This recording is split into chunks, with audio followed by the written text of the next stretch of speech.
ప్రార్థన ఆలకించే దేవునికి ప్రార్థన. స్తోత్రం ప్రభా. యేసు ప్రభా నీకే వందనాలు రాజు నాయన ప్రభా. ఈ ఉదయకాలం ప్రార్థన నాయన ప్రభా మీ సన్నిధి వైపు చేర్చుకొని రాజు నాయన ప్రభా. నేను ఇక్కడ కూర్చొని ప్రార్థిస్తున్న రాజు నాయన ప్రభా.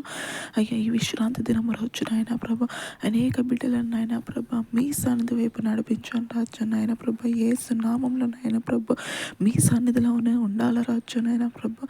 ప్రతి ఒక్క బిడ్డ నాయన ప్రభా అయ్యా ఈ లోకంలో పడిపోకుండా నాయన ప్రభా మీరు నాయన ప్రభా మీ సన్నిధి వైపు త్రిప్పండి రాజు నాయన ప్రభా. వాళ్ళ హృదయాలను నాయన ప్రభా మీ సన్నిధిలోనే ఉండాల రాజు నాయన ప్రభా. అయ్యా అనేక బిడ్డల మనసు పొందాల రాజు నాయన ప్రభా. ఈ విశ్రాంతి దినం రోజు నాయన ప్రభా మీరు ముందుండి నాయన ప్రభా నడిపించండి రాజు నాయన ప్రభా. ఆ బిడ్డలకి నాయన ప్రభా మీరు తోడుగా ఉండి నడిపించమని ప్రార్థిస్తున్నాం రాజు నాయన ప్రభా. మేము ఇక్కడ కూర్చొని ప్రార్థిస్తున్నాగా రాజు నాయన ప్రభా. అయ్యా నా ప్రార్థన మీ సన్నిధి వైపు ఆలకించమని యేసుక్రీస్తు నామములో ప్రార్థన కట్టినాం తండ్రి, ఆమేన్. కృపగలిగిన దేవుని పరలోకపు కరుణాహస్తము ఆయన మందిరం నాకు తోడయ్యుండును గాక. ఆమేన్, ఆమేన్.